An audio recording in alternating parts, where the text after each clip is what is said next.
안녕하세요. 김성엽입니다. 이번 강좌에서는 이지민 31로 만든 프로그램의 데이터를 전입 변수가 아닌 내부 저장 공간에 저장하는 방법에 대해서 소개하도록 하겠습니다. 우리가 지난 마우스 사용하기 두 번째 실습에서 이렇게 전입 변수를 쓰면 안 좋다고 제가 많이 강조했는데 전입 변수를 사용했죠. 네, 사용했습니다. 그래서 이것은 왜 사용을 했었냐면 우리가 마우스 메시지를 처리하는 함수들이 전부 다 함수 포인터를 사용하고 있기 때문에 함수의 원형을 변경할 수 없어요. 그래서 여기 인자를 더 추가하거나 할 수가 없습니다. 고정 요 형태로 써야 됩니다. 그러다 보니까 지역 변수는 함수가 호출이 끝나면 사라지고, 그 다음에 매개 변수는 쓸 수 없는 상황이기 때문에 어쩔 수 없이 전입 변수를 이렇게 사용했습니다. 근데 이렇게 전입 변수가 있으면 좋지 않다고 했죠. 프로그램 전체적으로 봤을 때. 그래서 제가 이주민 31을 만들면서 응용 프로그램이 내부에 힙 메모리를 만들어서 데이터를 저장하고 관리할 수 있는 기능을 같이 만들어 놨거든요. 그래서 그걸 사용해서 이 전입 변수를 사용하지 않고 응용 프로그램의 데이터를 관리하는 방법에 대해서 이제 이번 강좌에서 소개하려고 합니다. 먼저 이제 이거 사용하려면 구조체를 하나 선언해야 됩니다. 구조체 선언 안 해도 되는데 편하게 사용하려면 구조체를 선언하는 게 더 좋습니다. type define 걸었어요. 뭐 변수명은 사실 그러니까 자료형은 뭐로 해도 사실 상관없습니다.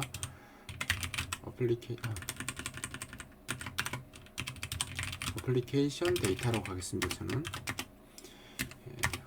응용 프로그램 데이터인데 이제 타입 디파인 걸었으니까 치험문 하나 써야 되겠죠. 그래서 저는 AD라고 정하겠습니다. 어플리케이션 데이터의 약자로서 AD라고 이렇게 제가 추가를 했고요. 여기에다가 우리가 사용했던 요것들을 여기다 이렇게 넣겠습니다.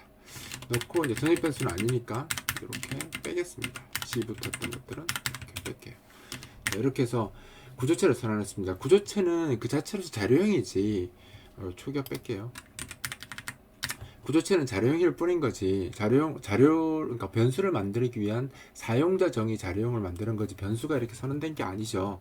이걸 쓰려면 이 자료형을 가지고 변수를 선언해야지만 실제로 존재하게 되는 겁니다. 그래서 실제로 쓸 때는 메인 함수에서 만약 쓴다고 한다면 여기다가 이렇게 써야 되겠죠. AD 앱 데이터 이렇게 변수를 선언해야지 의미가 있잖아요. 그래서 이렇게 써야 되는데, 이렇게 쓰면 이 메인 함수의 얘가 지역 변수니까 얘도 의미가 없겠죠. 그러면 이걸 또 계속 쓰려면 또 이렇게 전역 변수를 써야 되는데, 이것도 아까랑 쓸 거랑 차이가 없잖아요.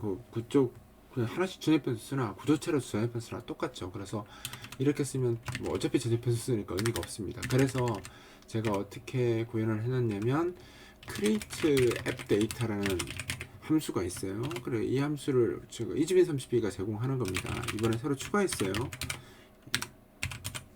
이렇게 쓰시면 이 AD 자료용의 크기만큼 이 응용 프로그램 내부에다가 힙을 더 할당해서 힙 메모리를 할당해서 사용자가 아까 이 구조체 있죠. 이 구조체의 크기만큼 메모리를 할당해서 가지고 있습니다. 그래서 이제 그 메모리를 이 프로그램이 사용할 수 있도록 해주는 거죠. 그래서 create update에서 자기가 정의한 구조체 크기만큼 메모리를 할당해 달라라고 이렇게 요청을 해주는 겁니다. 이제 조 AD 크기만큼 메모리가 할당되고 다 0으로 초기화되는 상태로 그 메모리가 있는 겁니다. 그러면 이제 우리가 사용할 수 있는 메모리 공간이 생긴 거죠. 그러면 이제 그 메모리 공간을 내가 쓰고 싶을 수 있잖아요. 그럼 여기다가 AD 포인터 P 앱 이렇게 해서 받아서 쓰면 돼요. 쓰면 되는데 문제는 여기서 이걸 받아봤자 이거 자료형이 안 맞아서 그런 거니까 여기 행변을 한번 붙여줘야 됩니다. 이렇게 쓰면 되는데 지금 요 밑에서 이 P앱을 쓸 코드가 없죠.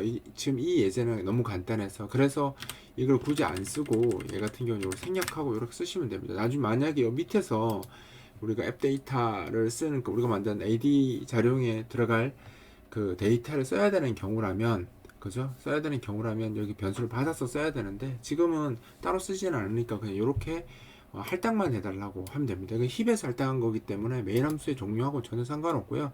그냥 계속 내부적으로 유지된다고 보시면 돼요. 그러니까 응용 프로그램이 종료할 때 제가 지우도록 그렇게 만들어 놨습니다. 그래서 여기서 create app data라고 한 이렇게 함수를 호출해주면 이제 내부 데이터가 만들어졌고요.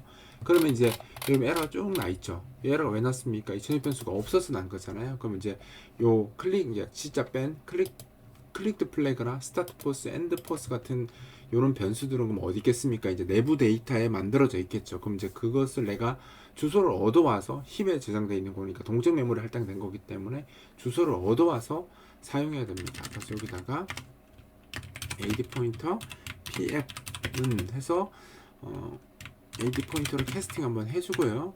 get app data 이렇게 써주시면 프로그램 내부에 있는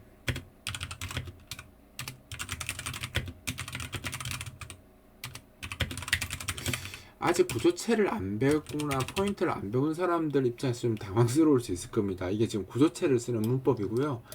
포인터를 쓰는 문법이니까 가능하면 빠르게 구조체, 포인터나 구조체 문법을 공부하시고 실습하시는 게 더 좋습니다. 아니면 이게 뭔지 모르고 지금 프로그래밍을 배워야 되는 거잖아요. 그래서 어느 정도는 그 뒤에 씌워놓은 동영상 강좌를 좀 봐서 구조체나 포인터까지는 좀 익히시고 이걸 보는 게 더 좋습니다. 이것도 구조체였잖아요. 그죠? 사실, 구조체가 이런 것이구나 정도만 알고 쓰셔도 쓸 수는 있죠. 이게 이제 주소를 받는 표현이라고 생각하시면 되고요. 포인터니까. 내부에 제가 만들어 놓은 주소를 받아서 쓰는 거고, 이건 이제 여기 내부에 이제 이런 것들이 만들어져 있으니까 그 주소를 얘가 가리키고 있으니까 얘가 가리키는 이 값을 쓰고 싶다. 요게 좀 바뀌었죠. 그러면 구조체 표현으로 치면 어떻게 쓰냐면 요거를 이렇게 바꿔 쓰시면 돼요. 이렇게 쓰시면 이제 이 내부, 그러니까 우리 응용 프로그램 내부에 만들어진 그 메모리의 주소를 이 포인터 변수가 가지고 있으니까 이 포인터를 이용해서 내가 가리키는 그 메모리에 있는 클릭드 플래그, 그러니까 클릭드 플래그가 1이 아니면 어떻게 해라 이렇게 되는 거죠. 그럼 얘도 밑에도 똑같겠죠. 이렇게 하면 되고요. 얘도 이렇게 바뀔 겁니다. 이렇게 쓰면 이제 아까 에러가 없어졌죠. 그러니까 전입 변수가 없는데도 처리가 되는 거죠. 그러니까 우리가 내부 데이터에 할당된 그 메모리에다가 메모리 주소를 get app data라는 함수를 써서 가져온 다음에 이제 그 주소를 가지고 이렇게 작업하도록 바꾸면 이제 에러 없이 작업할 수 있습니다. 그럼 여기 뒤에 밑에 있는 마우스, 랩톱 이것도 똑같죠? 이것도 이렇게 넣어서 그죠? 내부 데이터 주소 가져온 다음에 똑같이 하시면 되죠. 여기다가 그죠? 이것도 전입 변수가 이제 아니니까 p앱을 이용해서 자기가 가리키는 데이터를 이렇게 바꿔주시면 이제 에러가 사라집니다. 이제 마우스 무브 마지막 남았네요. 마우스 무브 가서 작업 한번 해볼게요. 여기다가 네, 이렇게 받아왔어요. 이것도 똑같죠? 여기서 가가지고 네, 이렇게 G자만 딱 없애주면 되죠. 이렇게 없애주고 여기도 이렇게 없애주고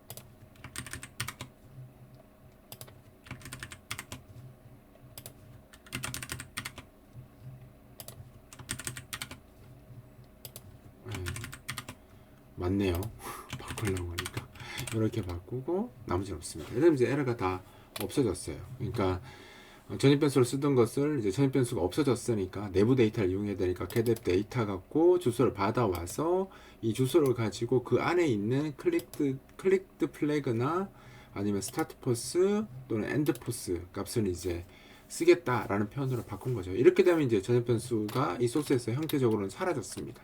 내부적으로 어떻게 되든 간에 사라졌기 때문에 이렇게 쓰시면 돼요. 결과적으로 제가 다시 한번 일단 돌아가는지 한번 봐야 되겠죠. 또 혹시나 실수했을 수 있으니까. 그럼 똑같이 잘 됩니다. 그죠? 우리 기존에 했던 그죠? 그 방식하고 똑같이 잘 됩니다. 즉 이제 다시 정리를 좀 리뷰를 해드리면 자 볼까요? 예, 요거 제일 먼저 이거부터 한 게 아니죠. 먼저 자기가 내부 데이터를 쓰니까 우리가 이제 2231 프로그래밍 하면 이제 거의 고정적으로 하는 작업이 뭐냐면요. 지금 이렇게 그죠? 자기가 사용할 구조체를 먼저 만드는 겁니다. 그러니까 어플리케이션 데이터 그죠? 닉네임으로 AD로 잡았죠. 이게 어플리케이션 데이터 A하고 D를 좀 약자로 쓴 겁니다. 어플리케이션 데이터라는 이 구조체를 선언하고 거기에 이제 자기가 사용할 데이터들을 이렇게 항목으로 정의하는 겁니다. 이게 첫 번째. 그러니까 우리가 실제로 이제 2230 프로그램 할 때 거의 이게 뭐죠? 루틴처럼 쓰는 겁니다. 거의 공식처럼 사용하는 겁니다. 첫 번째 이렇게 작업을 하고요. 두 번째 내려가서 메인에다가 그걸 이제 사용할 수 있도록 선언을 해야 되니까 요거 함수를 쓰는 겁니다. create app 데이터. 그럼 내부 데이터를 생성하는 거죠. 그러니까 다른 값은 넣지 않고 메모리 공간만 내가 확보하는 거죠. 변수 선언하듯이 메모리 공간을 확보하고요. 그 다음 이제 쓸 때 쓰는 위치에 가서 쓰고 싶은 거면 이제 그 내부 데이터를 쓰고 싶으면 get app data 이렇게 함수를 써서 자기가 형이 AD로 돼 있으니까 AD로 형 변환을 해서 이렇게 여기 주소를 넣어주는 거죠. 넣어주고 나서 여기에 선언되어 있는 이 항목을 쓰고 싶으면 예, 그죠? 이 주소 표현 써서 클릭트 플래그가 1이 아니면 2를 대입하겠다. 그리고 스타트 포스에서는 A 포스를 대입하겠다. 이런 식의 표현을 써서 예, 바꾸시면 이제 저액배수를 쓰지 않고 이렇게 쓸 수 있습니다. 그러니까 여기가 1번, 2번, 요 3번이죠. 이런 형태로 거의 프로그램을 앞으로 하게 될 거예요. 그러니까 요 루틴도 좀 익숙해지면 좋으니까 몇 번 반복해서 선언한 순서를 이렇게 맞춰서 이제 작업을 하시면 돼요. 그리고 우리 그 이전에는 데이터를 쓴 게 없으니까 사실 뭐 이거 제가 따로 설명을 안 했던 거고요. 이제 지금부터 우리가 다뤄야 될 예제들은 이제 거의 그러니까 이런 내부 데이터를 쓸 수밖에 없는 어떤 상태값을 기억하고 그걸 사용해서 또 다른 작업을 하는 그런 형태의 프로그램을 많이 할 거기 때문에 거의 이 루틴이 쓰인다고 보시면 됩니다. 그래서 그 코드를 봤을 때 어색하지 않도록 지금 이 예제에서 어떻게 바뀌는지에 대해서 여러 번 반복하고 실제 손으로 쓰시면서 그죠? 스텝 2를 가져와서 자기가 이렇게 바꾸는 작업 그죠? 바꾸는 작업을 몇 번 하셔서 이렇게 작업을 하는구나 라는 그 패턴을 좀 익혀 놓으시고 다음 단계로 넘어가시면 됩니다. 이번 강좌는 여기서 마치도록 하겠습니다.